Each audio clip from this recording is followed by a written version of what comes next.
2 weeks before our wedding, she said, I think I'm settling. My ex is back in town and he's the one. I called every vendor, canceled everything, and ate the deposits. Sent her a single email with the cancellation confirmations. A year later, the ex ghosted her, and she showed up at my new apartment crying. Hey viewers, before we move on to the video, please make sure to subscribe to the channel and hit the like button if you want to see more stories like this. Thanks. The wedding invitations sat in a neat, accusing stack on our coffee table. 200 little declarations of a future that, in 2 weeks, was supposed to start. I was addressing the last few envelopes, my handwriting careful and steady. Sarah was pacing by the window, her phone a silent, dark shape in her hand. For 3 days, she'd been like this. A ghost in our apartment. I'd chalked it up to pre-wedding jitters, the overwhelming stress of finalizing 100 details. I'd taken on more, trying to lift the weight, confirming with the band, finalizing the menu with the caterer, hoping my quiet efficiency would calm the storm I saw brewing behind her eyes. I put the pen down. Sarah, talk to me. Is it the seating chart? Aunt Carol threatening to wear white again. We can fix anything. She stopped pacing but didn't turn from the window. The city lights painted her profile in cool blues and yellows. It's not the wedding. The quiet way she said it, the detachment, sent the first real trickle of ice down my spine. Okay, I said, keeping my voice even. Then what is it? You haven't been yourself. She finally turned. She looked at me, but her eyes seemed to focus on a point just past my shoulder, on the framed photo of us hiking last fall. My arm was around her, both of us smiling, windblown and happy. I've been having doubts, she said, the word landing in the quiet room like a lead weight. Doubts. I repeated, the word feeling foreign in my mouth. We'd just had our final fitting. We'd tasted the cake. We'd chosen the song for our first dance. About what? She took a sharp breath, as if steeling herself for a performance. Jake is back in town. The air left the room. Jake, her college boyfriend. The tattooed, charismatic chaos agent whose name had always been spoken with a weird mix of eye roll and wistfulness. He'd blown through her life for 2 turbulent years before leaving for a music career out west. He was a punchline we'd agreed on, her wild past, my stable future. You've seen him? My voice was flat. He reached out. For coffee. It was just supposed to be closure. She said the word like it was something she'd rehearsed. But seeing him, it confirmed something I think I've been feeling for a while. What did it confirm, Sarah? I asked, my hands now still on the table. What we have. She began, gesturing vaguely between us, at the apartment, at the invitations. It's comfortable. It's safe. It's predictable. You're a good man. You're kind. You'll make someone a wonderful, stable husband someday. Every word was a precise, surgical cut. She wasn't yelling. She was giving a thesis. But with Jake, she continued, and for the first time, her eyes lit up, not with joy, but with a feverish intensity. It's electric. It's unpredictable. It's real. Talking to him, it was like no time had passed. All these feelings, they just came back. I stared at her. So you had coffee. You had feelings. What are you saying? I'm saying I think I've been settling, she said, and the clinical finality of it was the cruelest part. You are everything a woman is supposed to want. But Jake, he's the one. He always has been. I was just too young to see it before I met you. The logic was so twisted, so narcissistically pristine, it left me momentarily speechless. Settling. For a life we'd built together. For the trust, the inside jokes, the plans, the shared savings account where I deposited 80% of the wedding fund. I was the safe harbor she was bored of. You're leaving me, I said, not a question. 2 weeks before our wedding. For a guy who ghosted you for 5 years. Don't make him sound like that, she snapped, the calm facade cracking for a second. He was finding himself. And I'm not. I'm not trying to hurt you. I'm being honest. It would be so much worse to go through with this knowing my heart isn't fully in it, wouldn't it?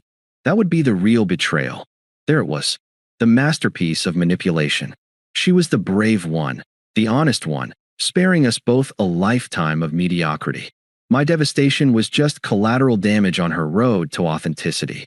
I didn't cry. I didn't raise my voice. I just looked at the woman I loved, who had now become a stranger delivering a foreign policy announcement. So that's it. You're choosing him. I have to listen to my heart, she said, her chin tilting up. A rehearsed line from a bad movie. I'm so sorry, but I can't marry you. She stood there, waiting. For my tears. For my anger. For the dramatic scene that would justify the grand narrative of her epic love story with Jake. She needed me to be the villain, or at least the weeping supplicant, to make her exit more poignant.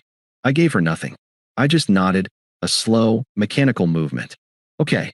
The confusion that flickered across her face was the first satisfying thing I'd felt in an hour. Okay. You've made your choice. My voice was calm, empty. It wasn't a tone I'd ever used with her before. It was the voice I used for telemarketers. You should probably go be with him, then. She hesitated, thrown. This wasn't in the script. I need to pack a few things. And we need to talk about all of this. She waved a hand at the invitations, the apartment. There's nothing to talk about, I said, standing up. I felt detached, floating above my own body. You ended it. The rest is just logistics. Get what you need. I'll be in the bedroom. I walked away from her, leaving her standing alone in the living room, surrounded by the ruins of a wedding she no longer wanted. I closed the bedroom door and listened. I heard the rustle of her grabbing a suitcase from the hall closet, the muted sounds of her moving through the apartment for 10 minutes.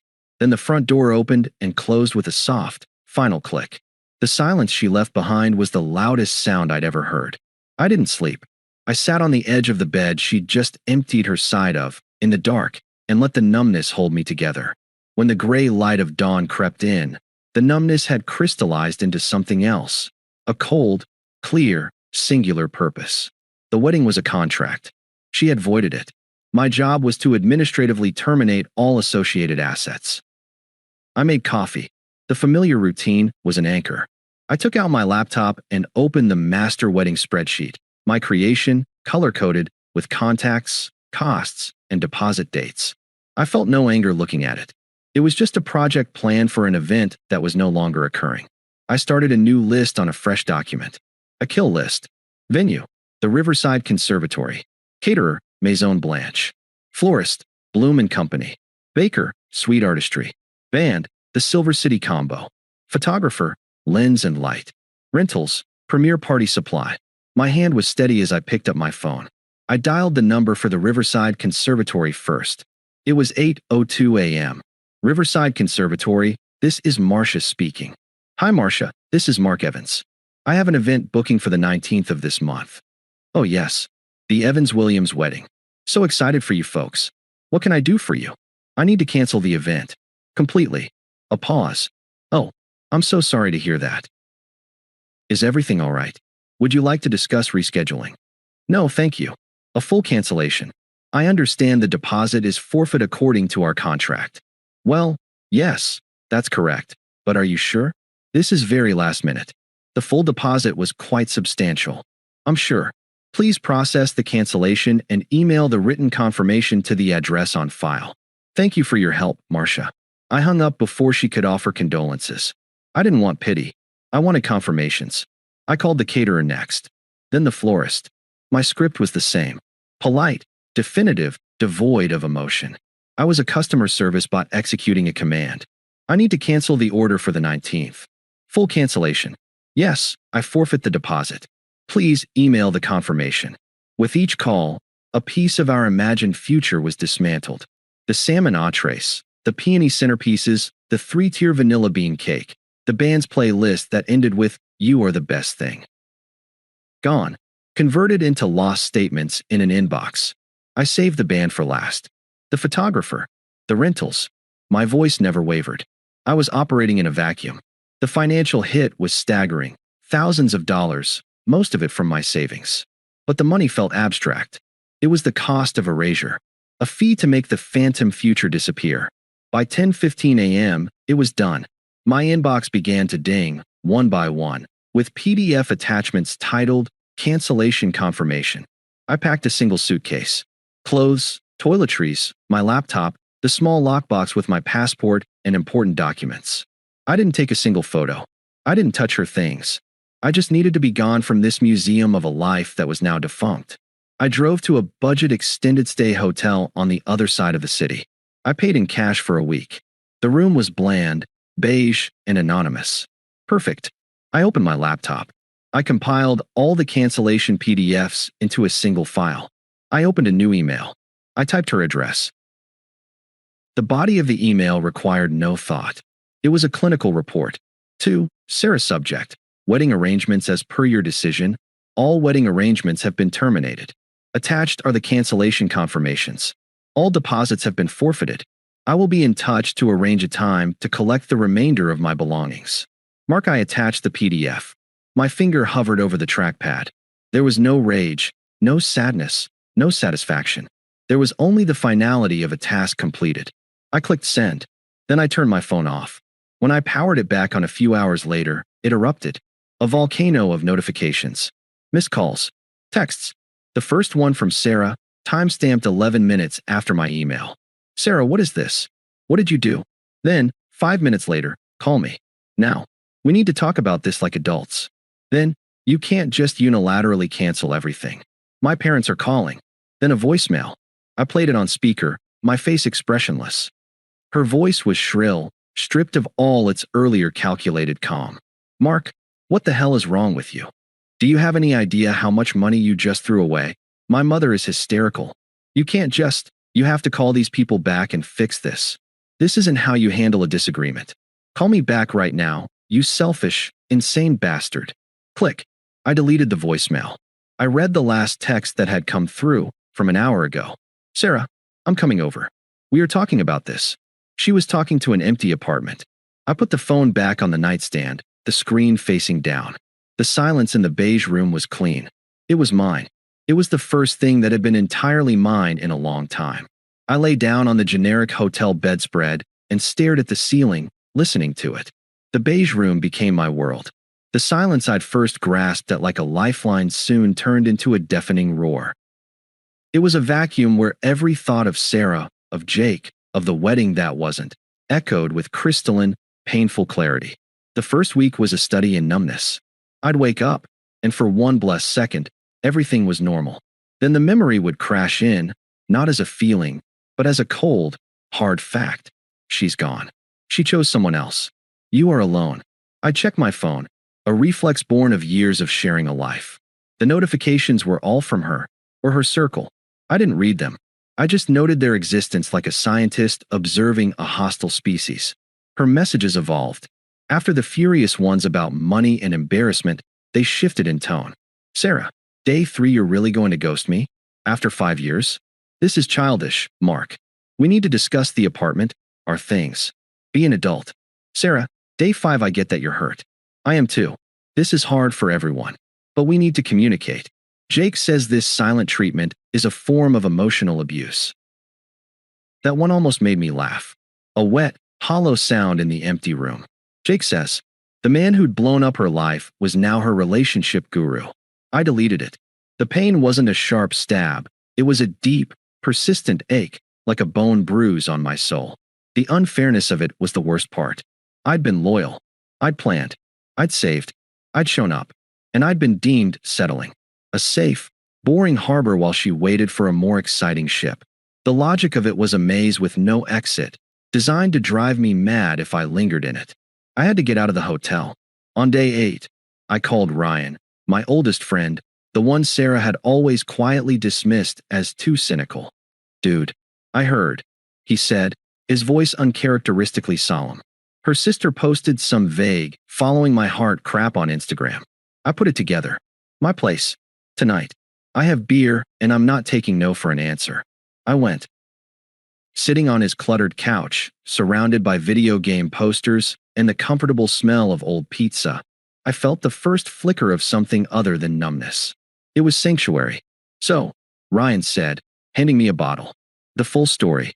And don't give me the it's complicated bullshit.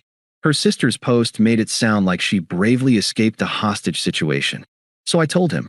The pacing, the doubts, the name, Jake, this settling speech. I recited it in that same flat, telemarketer voice I'd used to cancel the florist. When I finished, Ryan just stared. She said you were settling. 2 weeks out. With the cake chosen and everything. That was the thesis, yes. He took a long swig. And you just canceled it all? Every vendor. Yes. A slow grin spread across his face. Cold. I love it. The most expensive breakup in history. It wasn't about the money, I said, and for the first time, I felt a spark of the truth behind the words. It was about closing the file. She ended the marriage. I just ended the party. Let her and Jake have their electric, unpredictable romance. It has nothing to do with me. Ryan's grin faded into something like respect. Hell yeah, that's the mantra. Nothing to do with me. Now, how can I help? With Ryan's help, I found a real apartment. A small, sunny one-bedroom in a neighborhood Sarah had deemed up-and-coming but not there yet. I bought a bed, a sofa, a table. No consultations. No compromises. It was sparse, but it was mine. I went back to the old apartment once, with Ryan as a buffer, at a time she'd agreed to via a terse text exchange. She was there, with Jake. He was exactly as I'd pictured, leaning against my kitchen counter with a practiced casualness, a sleeve of tattoos visible under his rolled-up flannel. He gave me a nod that was meant to be cool, but came off as arrogant. Sarah looked tired beneath a layer of makeup. "Mark," she said, her voice tight. "Sarah, I didn't look at Jake." I walked past them both to the bedroom, where I'd left boxes for my things. Ryan followed, shooting a withering glance at Jake that made the other man shift uncomfortably. As we carried boxes out, I heard her hiss to Jake in the living room. "Just go wait in the car, okay?" He left without a word to me. On my final trip, standing in the doorway of the apartment for the last time, she spoke. "You look good," she said, an awkward attempt at something. Civility? Fishing? "Thanks," I said, hoisting the last box. I didn't return the compliment. She didn't look good. She looked wired and thin. I hope you can find happiness," she said, the words ringing hollow as a bell. I met her eyes then, and I saw a flicker of the old familiarity, but it was buried under layers of her new narrative. "You made your choice, Sarah," I said, my voice quiet but clear. "My happiness is no longer your concern. Goodbye." I left her standing in the doorway of our empty shared history. As the elevator doors closed, Ryan let out a low whistle. "My happiness is no longer your concern." Damn, you're a stone-cold poet, man. But I wasn't stone-cold. In the solitude of my new apartment, the ache returned. I let it. I didn't fight it. I'd sit in the silence, and instead of planning a wedding, I'd plan my life. I rejoined a weekend hiking group. I finally signed up for the woodworking course I'd always talked about. I poured myself into work, not as an escape, but as a foundation. The pain was like a stubborn house guest, but slowly, day by day, it took up less space. It became a quiet background hum, then a memory of a sound. I changed my number. It was the final, decisive cut. The last tether, snipped. The new silence was profound and, for the first time, peaceful. The news of her downfall came to me in fragments, from oblique angles. I didn't seek it. The world, in its small, interconnected way, delivered it to my doorstep. The first piece came from Megan, a mutual friend who had always been squarely on Team Sarah during the initial fallout. She texted my old number, not knowing I'd changed it. The message forwarded to my email. Megan forwarded, "Hey Mark, I know you probably hate us all, and I get it, but I thought you should know, things with Jake aren't good. He's not who she thought. He's taken a bunch of money from her for some business venture, and he's never around. She's a mess. I just feel guilty. Maybe you were right. I'm sorry." I stared at the words on my screen. Maybe you were right. Not an apology to me, but a confession of her own poor judgment.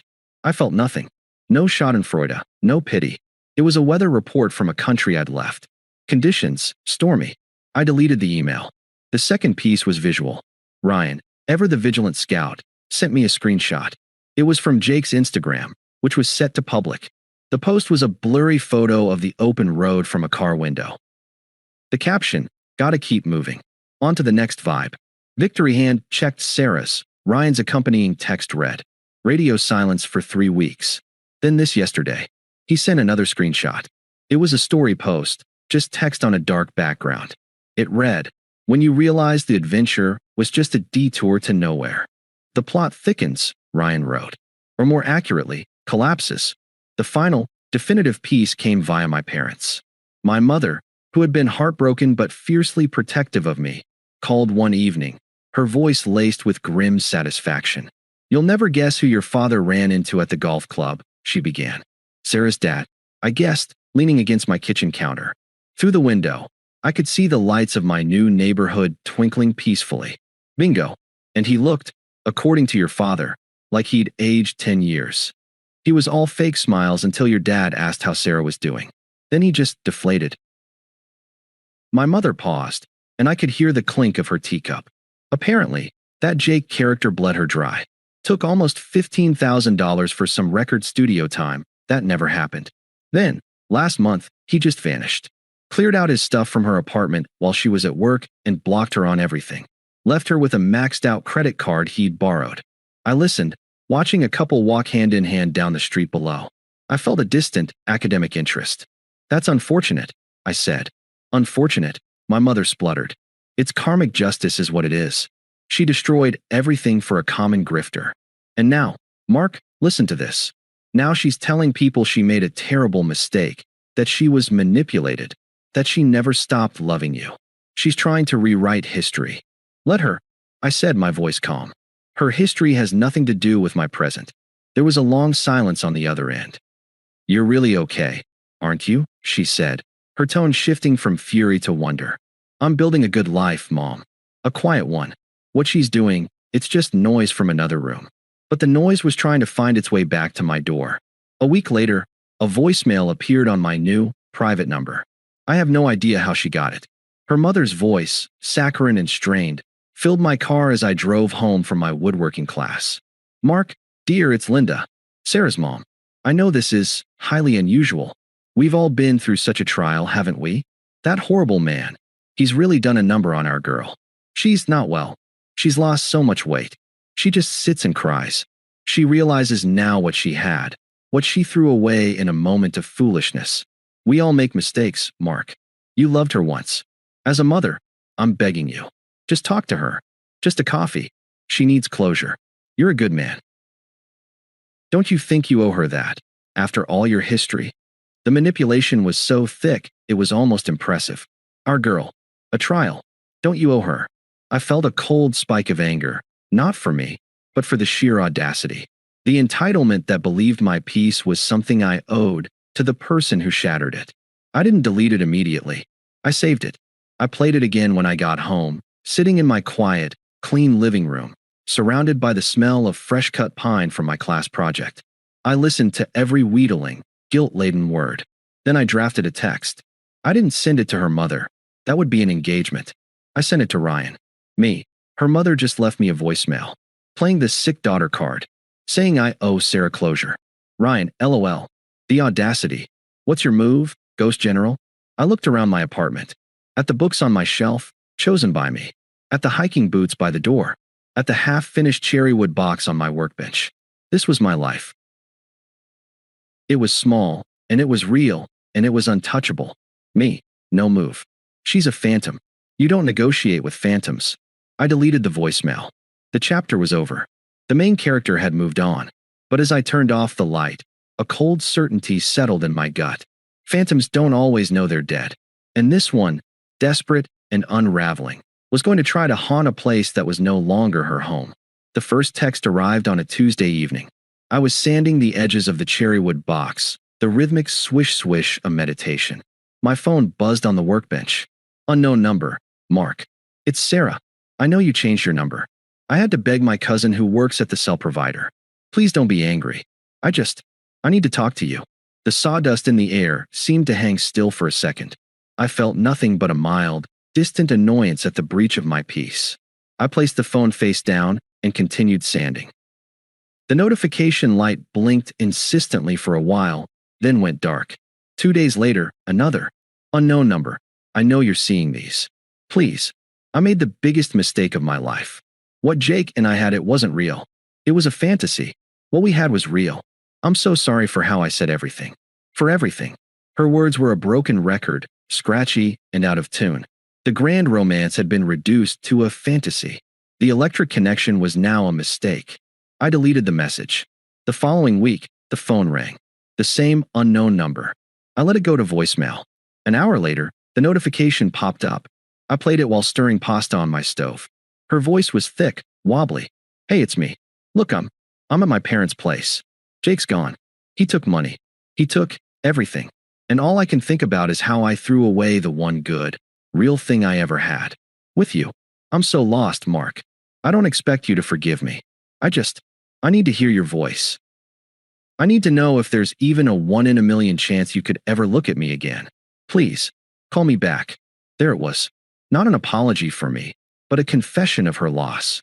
Her consequences. The voicemail ended with a soft, practiced sob. I deleted it and plated my pasta. It tasted fine. The silence in my apartment tasted better. The flying monkeys, as Ryan called them, were deployed next. First, Megan again, this time to my email. Megan, Mark, she's really not well. I know she hurt you, but she's being punished enough, don't you think? That guy destroyed her. She's a shell. She cries every day. All she talks about is you and the life she threw away. Would it kill you to send her a text? Just I hope you heal. Something. You used to be so kind. You used to be so kind. The ultimate guilt trip. My kindness was a trait she'd valued when it served her, and now it was a weapon to be used against me for not dispensing it on demand. I didn't reply. Then, a Facebook message from her brother, David, whom I'd once helped move apartments. David, hey man, long time. Listen, I'm not going to sugarcoat it. Sarah fucked up. Royal. We all see it. But she's family, and she's drowning. She won't get help. She just obsesses over you. Thinks if she can just talk to you, she can fix it. Maybe you could just meet her, tell her to her face it's over so she can move on? For old time's sake? It would be a mercy. A mercy. They were all framing it as a charitable act for her closure. My closure, the one I'd built meticulously in this new apartment, was irrelevant. My peace was an obstacle to hers. I closed the browser tab. The attempts became a morbid calendar. A happy birthday text on my birthday, she remembered.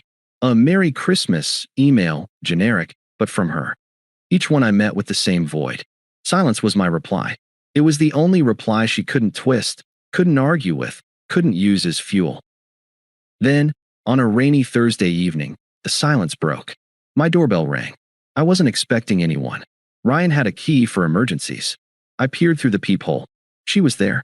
Sarah stood under the dim hallway light, huddled in a rain-spotted jacket that was too thin for the weather. She looked smaller, deflated.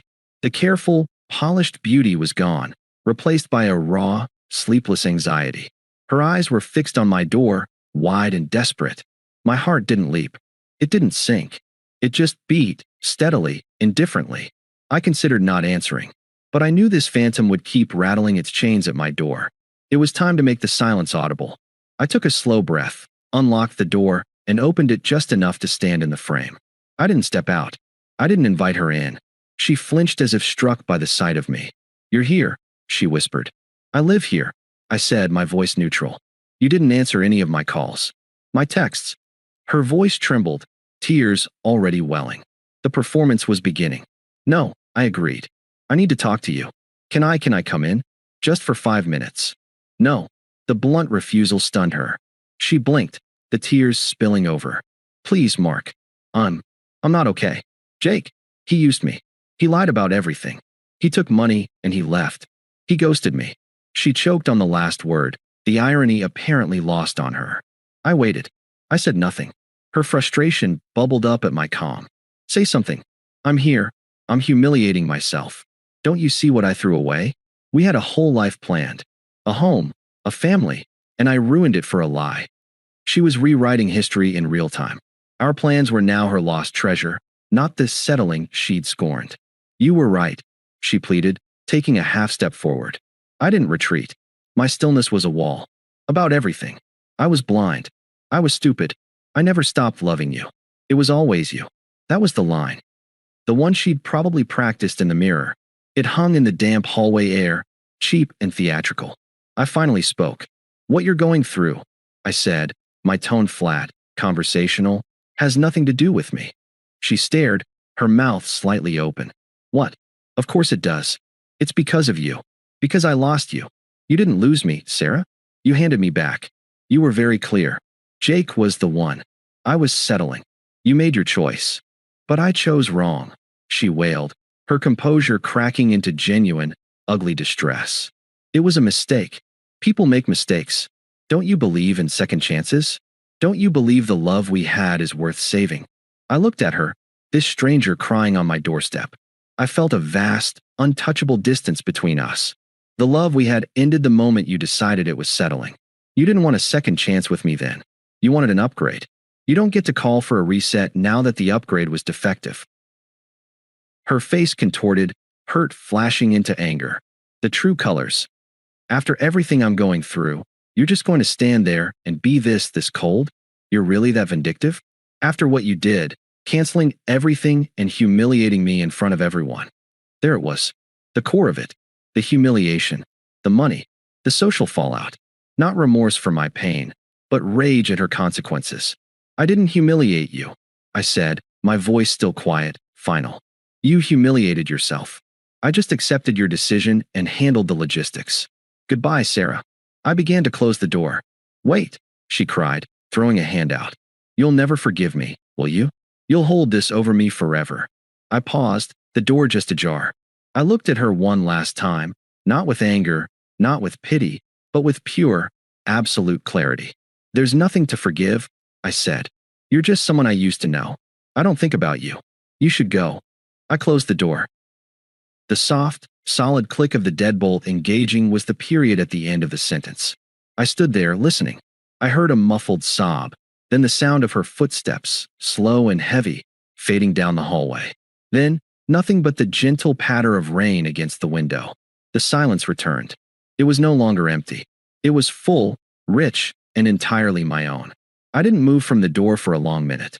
I half expected more knocking, more pleading. But none came. The storm had rattled the windows and moved on. I walked back to my workbench. The cherrywood box sat there, its surface smooth under my fingertips. I picked up my sanding block and resumed the rhythm. Swish, swish, swish. The motion was calming, the focus absolute. The encounter felt like a brief, dissonant dream, already fading. My phone buzzed. A single text from the unknown number. Unknown number. I'm sorry. For everything. I see now. You're happy without me. That hurts more than anything Jake did. It was her final gambit, a bid for sympathy by acknowledging my happiness as her punishment. It was still, ultimately, about her pain. I didn't block the number. I simply deleted the message and placed the phone in a drawer. Ignoring it was more powerful than blocking it. Blocking was an action, a reaction. Deletion was erasure. The next morning, the sun was out, gleaming off the rain-washed streets. I had my hiking group. As I laced up my boots by the door, I glanced at the spot where she'd stood. There was no ghost, no residue. Just my own reflection in the hallway mirror. A man looking back, clear-eyed and undisturbed. Thanks for watching. Make sure to subscribe to the channel and hit the like button. What do you think about this story? Share it in the comments.